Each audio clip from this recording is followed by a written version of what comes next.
આજે વામૈયા રામભાઈ માતાના મંદિરે ક્ષત્રિય સમાજ એકઠો થઈ અને માગણી કરી છે કે તાજેતરમાં વામૈયા ગામના અને આજુબાજુના ક્ષત્રિય સમાજના 18 જેટલા દીકરાઓ જેમનો પાટણ જિલ્લાના જીલિયા ગામે ભાર્ગવ અને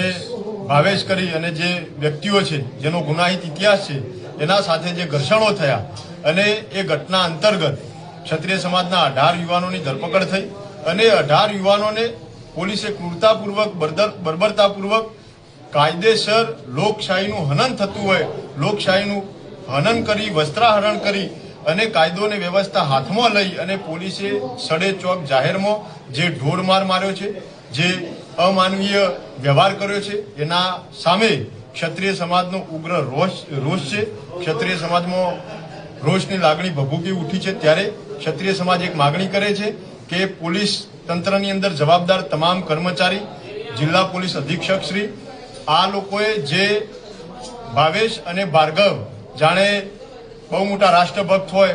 બહુ મોટા દેશભક્ત હોય વીઆઈપી હોય સંત મહાત્મા ધર્માત્મા હોય એમને રીઝવવા એમને ખુશ કરવા એમનું મહિમા મંડન કરવાના હેતુ અને આશયથી અમારા દીકરાઓને રિકન્સ્ટ્રક્શનના નામે વરઘોડો કાઢીને 18 દીકરાઓને એના ફાર્મ પર લઈ જઈ અને ત્યાં આગળ ઉઠ બેઠકો કરવાના જે દ્રશ્યો સર્જાયા અને આખા ગુજરાતે જે વિડીયોના માધ્યમથી જોયા એના થકી આજે ક્ષત્રિય સમાજમાં ખૂબ રોષ છે। એટલે તમામ પોલીસ કર્મચારી એ ચાહે એલઆરડી કોન્સ્ટેબલ હોય એએસઆઈ હોય પીએસઆઈ હોય કે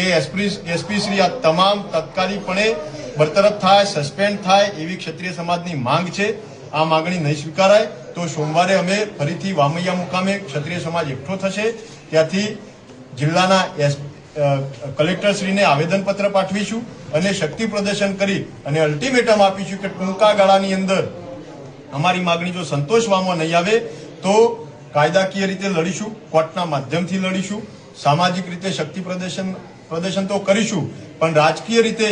ગામે ગામ ક્ષત્રિય સમાજના ગામોમાં રાજકીય પાર્ટીની પ્રવેશબંધીનો ફરમાન સાથે કોઈ રાજકીય વ્યક્તિને ઘૂસવા નહીં દેવા એવા આકરા નિર્ણયો લઈને પણ એક દાખલો બેસાડીશું। ક્ષત્રિય સમાજના આ સ્વાભિમાન પર પ્રહાર થયો છે એને સાખી નહીં લઈએ એ મિજાજ સાથે આજે ક્ષત્રિય સમાજ એકઠો થયો। આપનું નામ